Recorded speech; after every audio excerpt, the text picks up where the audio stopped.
Meus amigos, bom dia. Nós vamos hoje falar um pouquinho de um tema do Evangelho segundo o Espiritismo. E agora, nesse ano de 2014, nós comemoramos 150 anos, da publicação da primeira edição do Evangelho segundo o Espiritismo, que foi em 1864 por Allan Kardec. E o movimento espírita, então, se programa para fazer uma série de eventos, congressos. A USE vai fazer um congresso, a Federação Espírita Brasileira também. E é um livro, uma obra básica da doutrina espírita. E a Rosalina, que coordena a marcação das palestras de domingo, me pediu para eu estar falando sobre o primeiro capítulo, então, do Evangelho segundo o Espiritismo, para a gente começar uma rodada de estudos assim, tá? Curiosamente, o Evangelho segundo o Espiritismo não apareceu com esse nome. Então, a primeira edição, que foi de 1864, por Allan Kardec, ele publicou o livro com o nome de Imitação do Evangelho. E aí depois, por uma série de observações, principalmente do editor lá, do senhor Didier, e Allan Kardec mudou, 1 ano e meio depois, numa edição seguinte, para o Evangelho segundo o Espiritismo. E fez uma série de ressalvas na introdução, que a gente não vai se alongar aqui para falar sobre isso, mas dividiu o conteúdo dos evangelhos em partes, e ele mesmo deixou claro que o que interessava para ele e para a obra espírita daquele momento não era a discussão sobre os detalhes da vida, da história de Jesus, das palavras que muitas vezes geraram tantas controvérsias aí durante a história, pelos teólogos, questionando alguns aspectos da vida e da fala de Jesus. Mas Allan Kardec fez questão de dizer, na introdução do Evangelho, que o que interessava para nós, espíritas, por isso que é o Evangelho segundo o Espiritismo, era o conteúdo moral do ensinamento de Jesus. Era aquilo que importava para nós, para as nossas vidas, para a nossa transformação, para as nossas reflexões de comportamento. Todas essas outras questões ligadas a se Jesus nasceu em Belém ou Nazaré, a questão da paternidade de Jesus e todos aqueles pontos tão controversos que geraram já tantas polêmicas, não faria parte do estudo e dessa obra. Então nós vamos ficar também aqui com o estudo do aspecto moral. Tá meio devagar aqui, ela. Ok. Opa, aí já. Deixa eu me acostumar aqui. Ele demora para voltar, assim? É.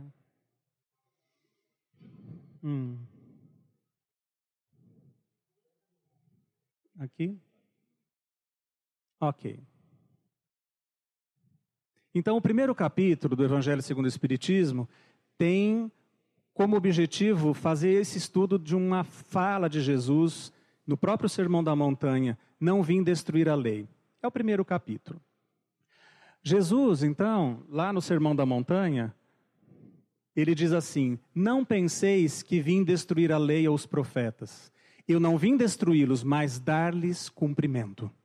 Existia, na época em que Jesus começou a sua vida pública, toda uma discussão se Jesus realmente seria aquele Messias prometido pela tradição, pelos profetas, que haviam já feito essa predição de que o povo hebreu seria libertado, da escravidão, do jugo romano, por um grande Messias que iria trazer toda essa glória do povo.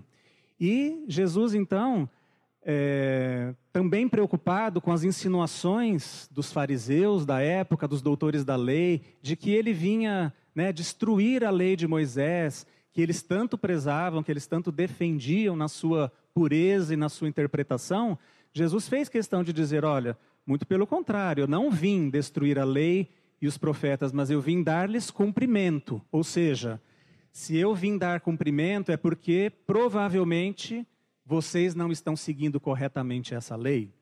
E aí então a gente vai começar a analisar todas essas questões. Coloca aqui em cima para mim, por favor. A lei a que Jesus se referia, obviamente, era a lei de Moisés, que era a lei seguida pelo povo da época. A lei de Moisés, segundo Allan Kardec, no primeiro capítulo do Evangelho segundo o Espiritismo, facilmente ela pode ser dividida em duas partes, a chamada lei divina, que se constitui nos 10 mandamentos, os famosos 10 mandamentos de Moisés, escritos na tábua, quando Moisés se retirou lá para as montanhas no deserto e recebeu os 10 mandamentos, segundo Emmanuel, por via mediúnica de emissários de Jesus. E a lei civil ou disciplinar, que era aquela lei, então, que Moisés começou a redigir e que legislava sobre os costumes do povo, sobre os costumes que deveriam ser obedecidos, né, em relação a vários aspectos da vida cotidiana das pessoas. Vale lembrar que Moisés viveu entre 1300 e 1500 antes de Jesus, e ele fez um fato extremamente importante, por isso que ele é considerado um marco na história, pelo menos da nossa história religiosa ocidental. Ele trouxe de forma muito clara a ideia de um Deus único.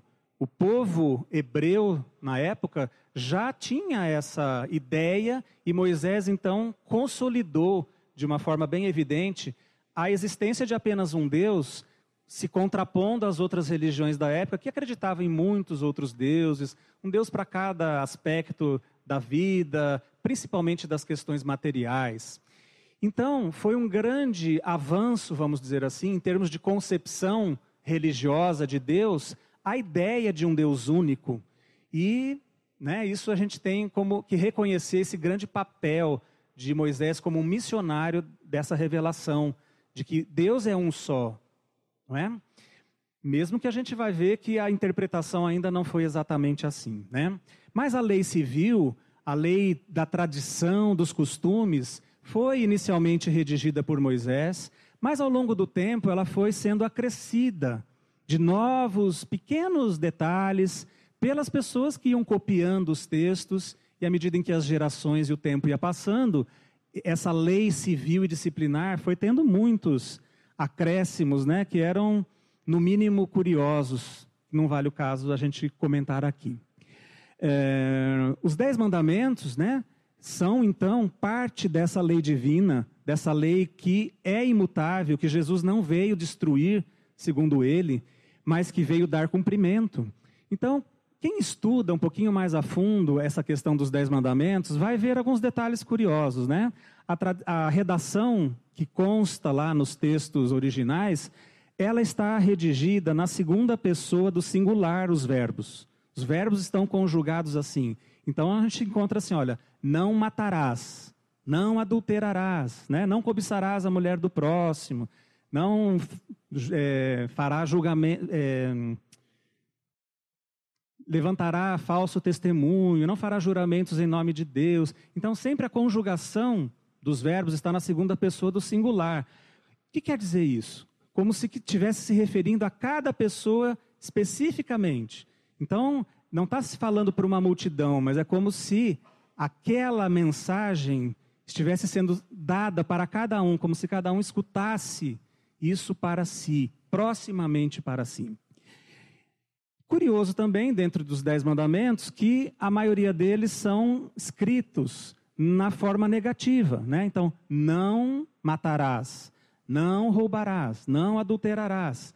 E hoje a gente sabe que a nossa mente, ela não registra esse tipo de informação. A gente não constrói o raciocínio e as nossas ideias e crenças a partir de coisas negativas, não é? Todo mundo já deve ter escutado essa afirmação, tá? A programação neurolinguística trabalha muito com isso. Não adianta eu dizer para vocês assim, olha, fechem os olhos, né? Acho que já escutamos aqui até na tribuna espírita. Fechem os olhos e não pensem num elefante cor-de-rosa de bolinha vermelha. Não tem jeito, né? Se você fechar o olho e eu der esse comando, a primeira coisa que você vai fazer é criar na sua mente a ideia de um elefante rosa de bolinha vermelha. Porque a gente não consegue fazer construções de ideias a partir de uma não construção. Então, se eu dissesse assim, né, repetindo lá os 10 mandamentos, não matarás. Então, imediatamente, primeiro eu crio a ideia do que é o matarás, para depois dizer assim, olha, não pode. É como se, né, a gente estivesse reforçando uma primeira construção de ideia mental para depois dizer que aquilo é proibido. Mas assim era necessário, porque vocês imaginem como seríamos nós, né, há mais de 3.000 anos atrás, em termos de compreensão e clareza de entendimento a respeito dessas ideias todas. Se hoje a gente tem dificuldade de entender, né, com clareza os próprios 10 mandamentos, ensinamentos de Jesus, com tudo que nós já conquistamos em termos de civilização, imaginem isso para a civilização, para o povo daquela época, que nós estávamos lá, quem sabe, não é? Nós somos espíritos viajores aí das diversas encarnações. E apenas 2 são positivos, né? Que é aquele, honrai pai e mãe. Então isso está dito de forma positiva, aquilo que a gente tem que fazer, e não aquilo que a gente tem que deixar de fazer, né? E para guardar o dia de sábado, que a gente vai discutir daqui a pouquinho também. Muito bom. A visão que Moisés trouxe de Deus também era uma visão muito interessante.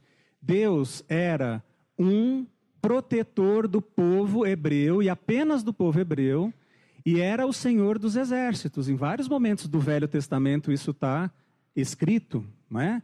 Então eles invocavam o nome de Deus quando iam para as guerras, para que Deus protegesse o povo hebreu diante dos seus inimigos. Vejam só, né? Se Deus é esse Senhor, olha essa imagem que eu estou trazendo para vocês, é um afresco lá de Michelangelo na Capela Sistina. A imagem que se tinha na própria Idade Média ainda de Deus era essa. Era aquele Senhor, né, lá nas alturas, em algum lugar lá no alto, de barbas brancas, carrancudo, bravo, apontando o dedo, fazendo seus julgamentos, protegendo arbitrariamente um povo em relação ao outro e tudo mais. Quando Jesus veio, ele já trouxe uma imagem de Deus muito diferente. Era a imagem de Pai. Em vários momentos Jesus fala, né, na própria oração do Pai Nosso, que nós deveríamos, né, considerar Deus como um Pai. Em várias parábolas, Jesus comparou Deus a um pai que não dá pedras para os seus filhos quando eles lhe pedem pão, e por aí vai, através de vários ensinamentos. E com o Espiritismo, a gente tem uma ideia de Deus muito mais ampliada ainda, né? Claro que Deus é o Pai. É Pai no sentido de Criador, de que nos deu a vida e a tudo que existe no universo. E é apresentado como essa inteligência suprema que governa todo o universo, que cria e governa todo o universo. A consequência disso é que o Deus de Moisés só podia ser temido, né? Ele era o Deus que deveria ser obedecido rigorosamente, porque senão ele ficaria irado, com raiva da gente, se a gente não cumprisse os mandamentos, e iria nos castigar. Só poderíamos temer um Deus assim. Jesus já veio nos trazer com a imagem do Deus Pai, que nós deveríamos amar a Deus. Assim como nós amamos os nossos pais, que nos amam também, que nos dão a vida, que nos ajudam, que nos protegem aqui, não é? Deus não é para ser temido, mas Deus é para ser amado. E com o Espiritismo, a gente continua amando a Deus, conforme Jesus nos ensinou, claro, mas a gente tem um entendimento de Deus, que Deus não é uma pessoa humana, não é uma figura humana, como o Pai humano, mas é essa inteligência, então, que comanda de forma perfeita todo o universo através das suas leis. A gente entende Deus um pouquinho melhor, ainda que os próprios espíritos alertaram Kardec de que a gente não deveria também ficar, nesse atual momento evolutivo, preocupados em entender Deus em todos os seus aspectos, porque nos faltaria um sentido, né? Isso está lá no Livro dos Espíritos, tá? Muito bom. Moisés, só para a gente finalizar, né, essa ligação entre Moisés, Jesus e o Espiritismo, as chamadas 3 revelações, que está lá no Evangelho segundo o Espiritismo. Moisés libertou o povo hebreu do cativeiro no Egito. A gente tem aquela célebre, né, passagem da história onde Moisés, então, travando uma verdadeira luta de poderes mediúnicos ali com os participantes lá do faraó, ele acaba libertando o povo hebreu há 600 anos cativo lá no Egito, e ele então leva aquela grande massa de pessoas atravessando o Mar Vermelho, né, a famosa passagem também que a gente tem no Velho Testamento, e direciona esse povo então para a Terra Prometida, para Canaã, que seria a Terra Prometida, né, para Israel. E curioso é que o trajeto que a gente teria do Egito até onde hoje é Israel, né, o Estado de Israel, é um trajeto que, se fosse feito numa linha mais curta, numa linha reta, no caminho mais lógico, demoraria aí, vamos dizer, num trajeto a pé, que eles fizeram a pé, em torno de 2 anos, vai? Só que Moisés demorou 40 anos para levar o povo do Egito, da escravidão do Egito, para a Terra Prometida. Existem estudos que mostram esse trajeto e tudo mais, tá? Obviamente que ele deu muitas voltas, ele fez um trajeto assim, intencionalmente mais longo. Emmanuel, no livro A Caminho da Luz, diz que esse percurso e esse tempo mais longo foi um teste de fé para o povo da época, porque eles não acreditavam muito em Moisés mesmo, tá? Eles tinham uma vida de escravidão que era dura, sofrida, mas eles tinham um lugar para ficar. Eles tinham lá a ração diária de comida, que era pouca, mas tinha. E eles então não tinham que procurar trabalho, eles simplesmente obedeciam às ordens. Agora eles tinham que ir para uma nova vida, eles tinham que ir atrás de produzir o seu alimento, de estarem livres para fazerem as suas atividades, tá? Mesmo na questão religiosa, Moisés trazia a ideia do Deus único, mas o povo gostava muito do politeísmo lá do Egito. Eles gostavam das representações, das imagens de ouro dos deuses egípcios. E foi uma grande luta de Moisés para trazer de novo o povo, né, naquela crença do Deus único que ele veio mostrar. Então, Divaldo Pereira Franco, quando responde essa questão, por que Moisés demorou 40 anos levando esse povo no deserto? As pessoas morriam, muitas morreram nesse trajeto, claro. Moisés chegou no final, lá na Terra Prometida, bem velhinho também. Divaldo diz assim, que era justamente para mudar as crenças de uma geração para outra. Então, aqueles que saíram do Egito, que tinham aquelas crenças tão arraigadas, era difícil de mudar mesmo. E eles, então, tinham que desencarnar. E a nova geração que vinha, e vinha nascendo, né? Imagina, em 40 anos, elas iam sendo educadas, então, nos novos conceitos, nas novas ideias que Moisés queria trazer para o povo. Então, é bastante interessante. Por isso que Jesus, quando disse assim, não vim destruir a lei, ele falava claramente que a lei de Moisés, a lei dos 10 mandamentos, era uma lei válida, era uma lei importante que ele não vinha destruir. Mas, com certeza, ele veio, né, cumprir, inclusive, as próprias profecias que a tradição, através dos tempos, já vinha avisando, olha, vai nascer o Espírito do Messias, né? Emmanuel explica isso muito bem no livro A Caminho da Luz, por que existiam tantas profecias assim, porque Jesus se encontrava no mundo espiritual com as lideranças, e ele prometia que ele voltaria, que ele viria encarnar aqui. Então as pessoas de sensibilidade mediúnica, os profetas da época, eles traziam essa informação gravada, e eles então colocavam também isso nos textos que eles escreviam. Muito bom. Quando Jesus então fala isso, claramente a gente vê que ele não vai contra os mandamentos de Moisés, dos 10 mandamentos. Mas, obviamente, durante a sua vida, ele modificou e criticou a lei civil disciplinar. Porque, na verdade, as pessoas, né, e os doutores da lei, eles acabaram valorizando muito mais aqueles preceitos civis do que era lícito fazer ou não, do que era puro ou impuro, né? Que a gente tinha que lavar as mãos antes de sentar à mesa para comer, que a gente não podia se dirigir palavras às mulheres, né? As mulheres, na época de Jesus, eram totalmente incompreendidas, dominadas, não tinham direito a nada, tá? E Jesus chegou a conversar com uma mulher sozinho, que era uma coisa inadmissível. Né? A mulher samaritana, vocês lembram? A mulher estava lá no poço, Jesus se aproximou e conversou com ela. Os apóstolos se assustaram, porque isso era uma coisa inadmissível. Especialmente porque era uma samaritana, que era um povo inimigo dos judeus, mal visto pelos judeus. Então, Jesus fez questão de mostrar que o apego às coisas que a gente, né, trazia aqui, isso não significava exatamente a lei de Deus, mas eram costumes que tinham que ser reavaliados e modificados. E os religiosos da época do povo onde Jesus viveu, né, dos judeus, eles tinham um apego absurdo ao que estava escrito ali na lei disciplinar, dando mais valor ao cumprimento dessas leis do que verdadeiramente avaliando e sentindo os mandamentos lá de Moisés. Ao ponto em que alguns chegavam a dizer assim, mas então Jesus é até mais rígido do que a própria lei? A gente vai ver aqui no exemplo do adultério, né? Os 10 mandamentos está escrito lá, não adulterarás.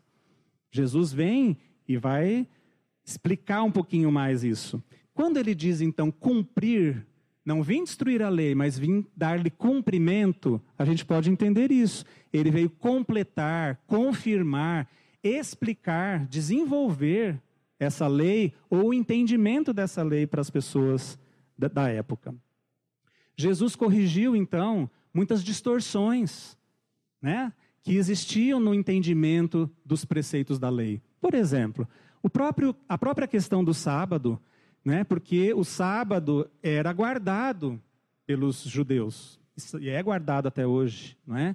O sábado começa às 18 horas da sexta-feira e vai até às 18 horas do próprio sábado. Então, nesse período de 24 horas, está escrito lá na lei disciplinar o que você pode fazer e o que você não pode fazer. Então, era um código muito rígido de coisas, né? E que Jesus falava, mas então eu não posso fazer o bem só porque é um dia de sábado? Estava escrito lá, você não pode andar tantos passos, porque isso configura uma atividade, né? Um trabalho. E a gente tem que guardar o sábado, não trabalhar no sábado. Jesus, então, corrigindo, né, essa distorção do entendimento da própria lei de Moisés, dos 10 mandamentos, porque guardar o sábado é um dos 10 mandamentos. Só que o que significava guardar o sábado? O povo hebreu, quando foi libertado do Egito, eles eram escravos. Eles trabalhavam de domingo a domingo.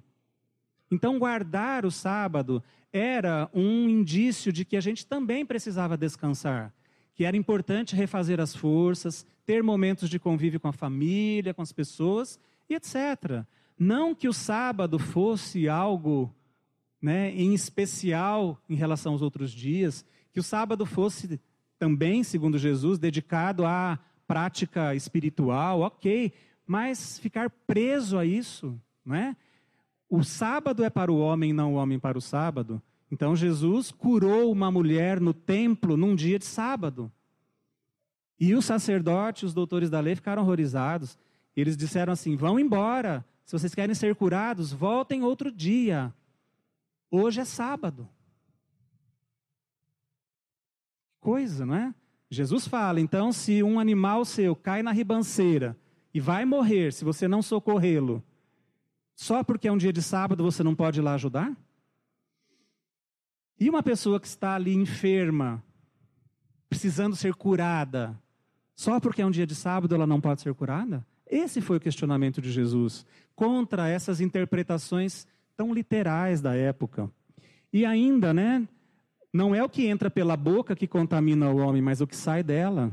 Porque lá nos preceitos da lei disciplinar, também tinham lá vários itens do que pode ser ingerido ou não ingerido, que tipo de alimento é puro ou impuro.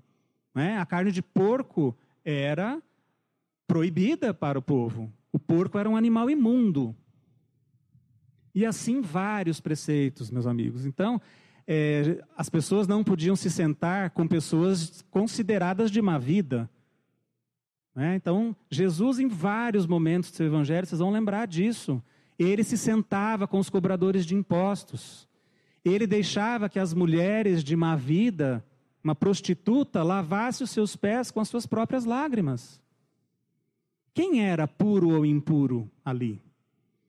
E se eu, então, estivesse no mesmo ambiente que essa pessoa, eu também me tornava impuro, segundo os preceitos da época.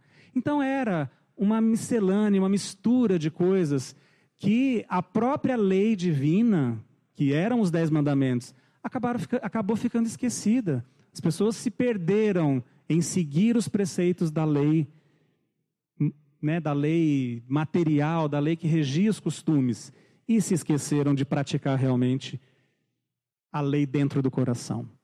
Jesus acabou resumindo e simplificando de uma forma muito sábia.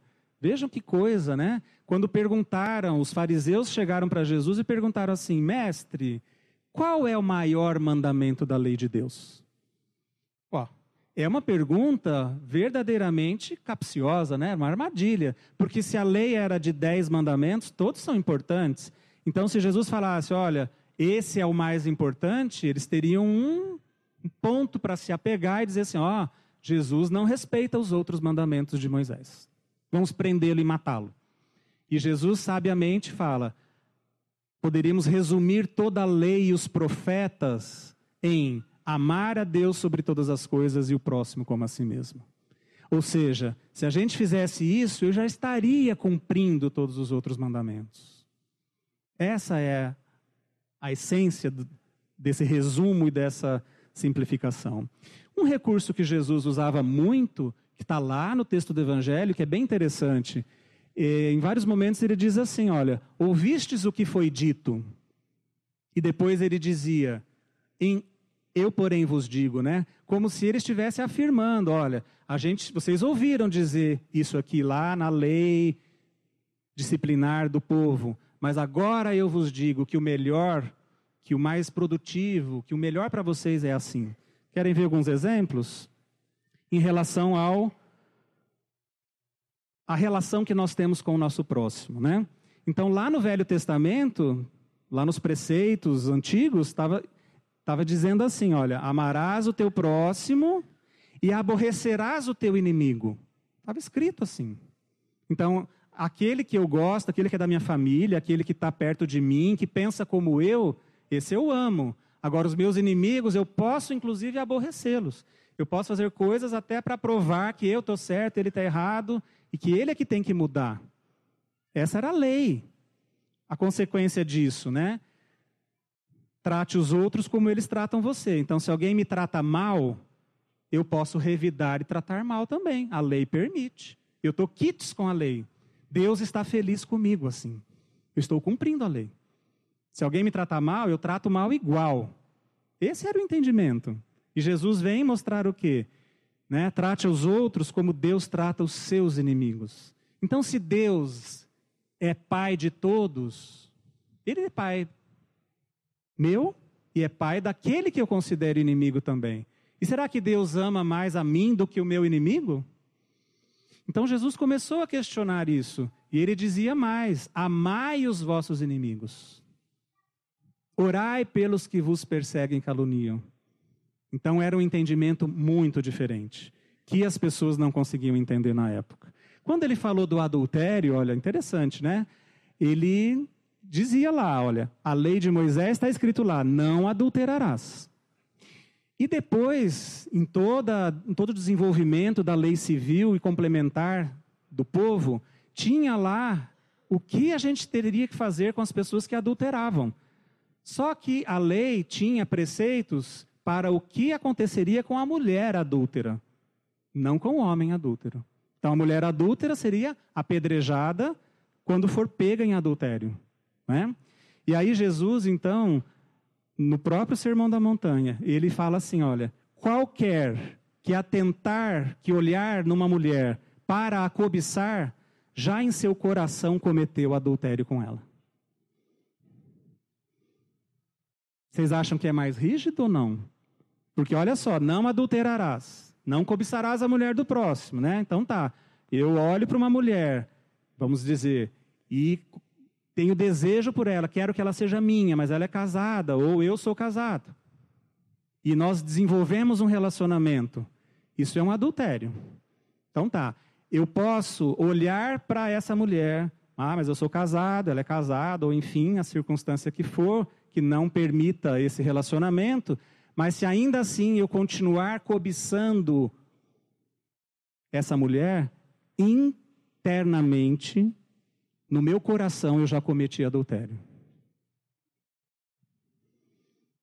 Vejam que Jesus, então, ele tira simplesmente a interpretação do que a gente não deve fazer para aquilo que a gente deve fazer. Cobiçar, né, a mulher do próximo e cometer adultério, então, em pensamentos, é algo que a gente precisa refletir mais, que desenvolve mais, que vem cumprir mais ainda. Quando o Espiritismo vem e nos esclarece a questão das energias, dos fluidos, que nós vivemos imersos num campo energético e fluídico, a gente também encontra isso lá no Livro dos Espíritos, dizendo assim, que não basta você deixar de fazer um ato, né? Se você internamente só não o cometeu por falta de oportunidade, você vai ter responsabilidade naquilo. Então, supostamente, eu tenho a intenção de matar uma pessoa. Preparei tudo, arquitetei, e chega na hora H, igual na novela das 9, não é? Vocês viram, né?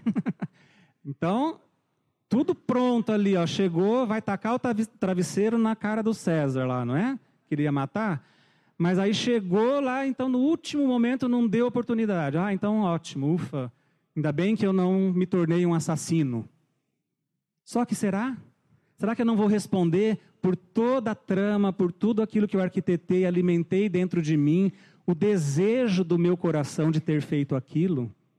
Tudo bem que a responsabilidade será diferente, mas eu terei responsabilidade por isso. Então, o que vale não é o ato cumprido ou realizado simplesmente, mas aqui dentro de nós, a intenção com que nós lidamos com essas questões, tá? Jesus veio trazer muita revolução, né? O próprio olho por olho, dente por dente, inicialmente era um preceito de regulação das relações sociais. Então, se alguém vem e rouba e mata um animal da minha propriedade, a lei me permite que eu vá lá e mate um animal da propriedade dele. Então, era olho por olho, dente por dente, na mesma medida. Era até uma lei que inicialmente tinha um aspecto positivo, porque, por exemplo, se alguém vem, mata o meu animal, um animal da minha propriedade, e o meu desejo é ir lá e me vingar, porque a lei me dá esse direito, agora eu poderia ir lá e matar 10 animais dele.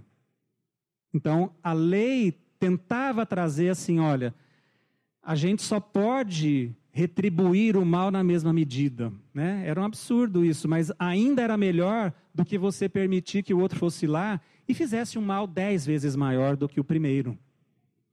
Mas isso acabou se tornando, né, pela interpretação dos homens, um aval de que Deus permitia. Então, se alguém me faz alguma coisa, eu vou fazer na mesma medida.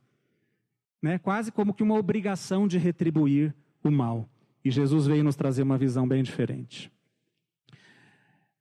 Allan Kardec, nesse capítulo, ele mostra que, depois de tanto tempo da vinda de Jesus, né, com todo o desenvolvimento que a gente teve, lento é bem verdade, mas a ciência acabou se desenvolvendo, quando a doutrina espírita surgiu, 1857, né, codificada por Allan Kardec viu isso, né, claramente, que ali, através da doutrina espírita, a gente conseguiria novamente uma aliança entre a ciência, que vinha se desenvolvendo tanto, e a religião, porque elas sempre foram grandes inimigas. A religião sempre deteve o poder, e a religião sempre mandava matar os cientistas que não concordavam com o que eles, religiosos, diziam e acreditavam. Aqui a gente tem duas figuras, né?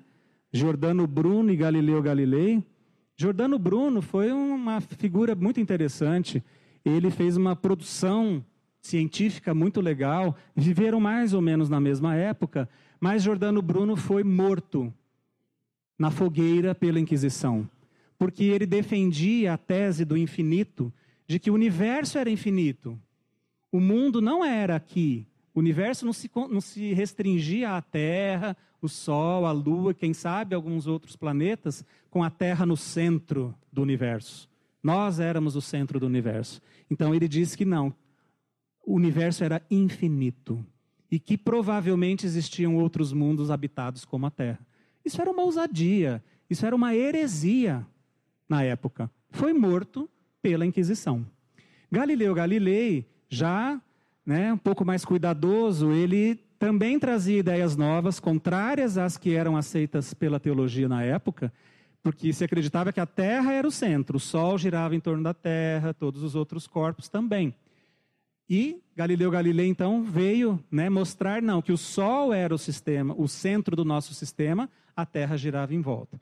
Enfim, ele foi chamado pelo Papa, ele teve que se retratar dizendo que era apenas uma possibilidade. O livro dele foi condenado como um livro proibido pela religião. Não se podia ler essa obra do Galileu Galilei. E ele foi condenado como uma pessoa contrária às ideias da teologia da época. Curiosamente, o perdão a Galileu Galilei, porque ele estava certo, hoje nós sabemos claramente isso. O perdão veio agora, em 1983, se não me engano. A igreja se retratando de que, durante todo esse tempo, ela esteve errada em proibir e condenar a obra. Einstein fez uma colocação muito interessante sobre ciência e religião. Ele disse assim: a ciência sem a religião é manca, a religião sem a ciência é cega. Bacana, né? Resumiu bem. Porque qual é a necessidade de se contrapor ciência e religião?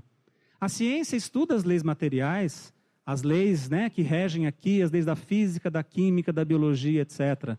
E a religião estuda as leis morais, que regem como que a nossa vida é regida, como que as coisas acontecem no aspecto moral. Então, na verdade, Deus criou as leis, todas as leis. O que a ciência estuda são leis que Deus criou. O que a religião estuda são leis que Deus criou também. Então, através da doutrina espírita, a gente valoriza e tenta unir, valorizar o que a ciência fala e o que a religião fala. Não necessariamente uma tem uma importância maior do que a outra, tá? E aí, trazendo para o Espiritismo, igualmente, a doutrina espírita vem dizer que não veio destruir a lei cristã ou a lei que Jesus nos trouxe na época dele, mas também veio cumpri-la. Assim como Jesus veio mostrar quanto de erros nós havíamos cultivado numa interpretação errônea das leis antigas, o Espiritismo também veio mostrar isso. O quanto nós desvirtuamos, em alguns momentos, esse ensinamento de Jesus. E por isso Allan Kardec escreve o Evangelho segundo o Espiritismo, codificando a mensagem que os Espíritos traziam, para mostrar que o Espiritismo fala é o mesmo que Jesus fala, ampliando, desenvolvendo, aclarando alguns aspectos que Jesus não poderia abordar na época, porque a ciência não havia se desenvolvido a esse ponto, para que a gente pudesse compreender, então. E hoje a gente tem essa grande e maravilhosa possibilidade. Então, a tentativa que alguns fazem de ligar o espiritismo à doutrina espírita a uma questão diabólica, demoníaca, que nós somos contrários a Deus, a Jesus, é uma falta de estudo, de conhecimento, de leitura das obras básicas e do que nós fazemos aqui nos ambientes espíritas. A todo momento nós estamos nos relacionando aí com a espiritualidade em nome de Jesus. Seguimos os preceitos de Jesus com o entendimento mais claro e mais ampliado do que a gente tem capacidade de conhecer hoje. Eu só queria encerrar para a gente fazer algumas reflexões, Será que nós não estamos sendo, no mundo de hoje, no mundo moderno de 2014, modernos fariseus? Porque Jesus fez questão né, de alertar o povo da época contra o comportamento que os fariseus tinham. Porque eles se vestiam com aquela roupa longa, eles iam lá na frente do templo, faziam orações em voz alta, davam doações vultuosas para o templo. Tudo isso para cumprir os preceitos da lei, mas internamente eles não tinham, a maioria, né, não tinham aquele sentimento verdadeiro dentro do coração. Era simplesmente uma questão de mostrar para os outros, de cumprir uma mera obrigação religiosa. Em vários momentos, Jesus foi duro com os fariseus. Chamava-os de hipócritas, raça de víboras.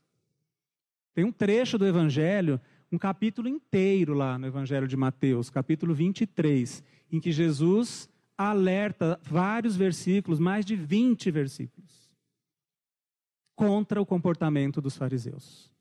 Então, eu penso que esse é um alerta.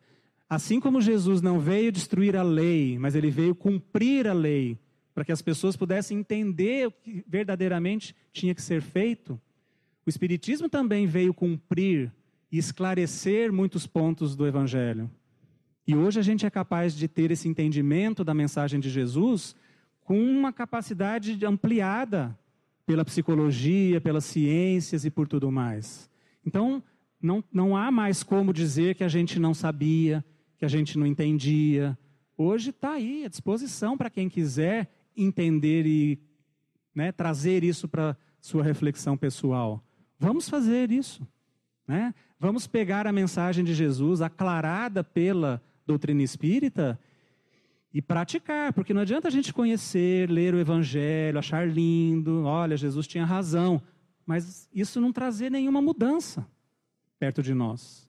Então, o que Jesus quis mostrar na época dele, o que o Espiritismo vem mostrar agora para a gente, junto com todos os avanços de outras ciências também, é isso, que o ser humano precisa viver aquilo que ele conhece, sentir aquilo que ele fala, porque senão serão palavras vazias, como os fariseus tinham. Outra reflexão que eu acho que é bem legal é onde nós colocamos a ênfase quando nós estamos dentro da casa espírita, dentro dos estudos espíritas, dentro dos ambientes espíritas. Será que é apenas no estudo, até coloquei entre aspas aqui, da lei espírita, se a gente pudesse dar esse nome? Então eu venho na casa espírita, eu estudo as obras de Allan Kardec, as obras complementares, eu sei lá a pergunta do Livro dos Espíritos, eu sei em que item está na Gênese, sei tudo, estudo tudo. Mas, e a prática? Os fariseus sabiam a lei de cor. E era uma lei ampla, enorme. Basta a gente consultar lá. Eles sabiam tudo. Se eles iam lavar as mãos antes de almoçar, que tipo de água tinha que ser usada? Quantas vezes eles tinham que lavar as mãos para ingerir o alimento? Tudo, era regra, regra, regra. E eles obedeciam às regras, achando que, simplesmente fazendo assim, estariam cumprindo a vontade de Deus. Nós também temos que ter esse cuidado. Não basta eu vir aqui, ouvir as palestras, estudar, saber as questões, saber o que o Espiritismo fala sobre tantos assuntos de forma tão maravilhosa, se dentro de mim eu não consigo praticar, né? E finalmente, eu achei muito legal essa reflexão aqui. Eu apenas satisfaço a minha consciência ou amo de verdade? Então eu venho à casa espírita no domingo, na quarta. Hoje nós temos reuniões aqui praticamente durante a semana toda na nossa casa. A gente tem reunião de passes, de palestras, na segunda, na quarta, na quinta e no domingo. Será que a gente vai guardar o dia de domingo como sendo o antigo dia de sábado lá, do povo da época de Jesus?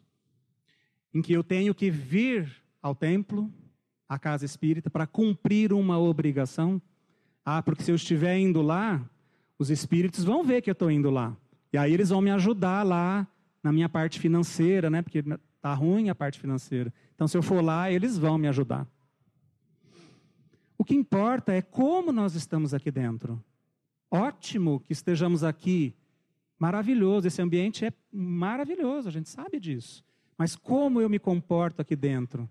Como que dentro do meu coração eu sinto a minha relação com a espiritualidade? Porque só vir aqui, assistir lá com má vontade a palestra, aí depois vou tomar o passe, porque é legal, ó, os espíritos vão me ajudar na hora do passe, e aí eu não vejo a hora de acabar para ir embora, e fico conversando, nem estou aí de elevar meu pensamento, meu sentimento a Deus. O que vale é isso. O auxílio vem a todo momento. O que importa é o tamanho da recepção que eu ofereço. Semana passada, a doutora Andrei Moreira falou isso de forma exemplar, não é? O auxílio de Deus está disponível para a gente a qualquer momento. Aqui, num ambiente preparado, muito mais. Mas com que intensidade eu sou capaz de absorver esse benefício? Isso vai depender do meu posicionamento, de como eu me sinto envolvido, como eu me abro para esse contato com a espiritualidade. Então, meus amigos, que a gente possa refletir sobre isso, né? Hoje, valorizar muito a doutrina espírita, porque ela vem trazer esse olhar complementar, vamos dizer assim, sobre os ensinamentos de Jesus de uma forma tão maravilhosa. Não veio destruir a lei de Jesus, mas veio cumpri-la. Agradeço a atenção de vocês, que a gente possa refletir bastante nesses aspectos. Muito obrigado.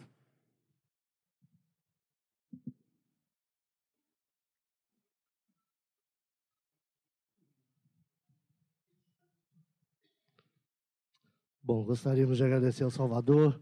Há muito que se pensar, né? Então, vamos nos mantermos tranquilos, calmos, em relação àquilo que o Salvador falou. Quando a gente aproveita esse tempo antes do passe, para poder abrir esses canais de receptividade com a espiritualidade, que a gente se mantenha tranquilo, que a gente evite as conversas paralelas, porque após os trabalhos, a gente tem ali o nosso lugar do chá, e aí a gente troca as nossas informações, as nossas impressões, mas nesse momento agora é importante porque a espiritualidade, ela está trabalhando aqui desde quando a gente pisa aqui dentro, né? Então ela trabalha individualmente com cada indivíduo, ela aguarda que a gente desça até o passe. Quando a gente retorna do passe para o salão, a gente está muito mais acessível a essa espiritualidade, e aí as nossas intenções, as nossas vibrações são mais intensas, mais receptivas, e aí uma hora especial para que a gente possa vibrar pelos nossos entes queridos, aqueles que partiram, aqueles que aqui estão, as nossas diferenças. Então voltemos ao salão depois do passe, para que a gente possa encerrar com a prece final, e aí voltarmos às nossas casas mais tranquilos e mais felizes, com certeza. Muita paz a todos.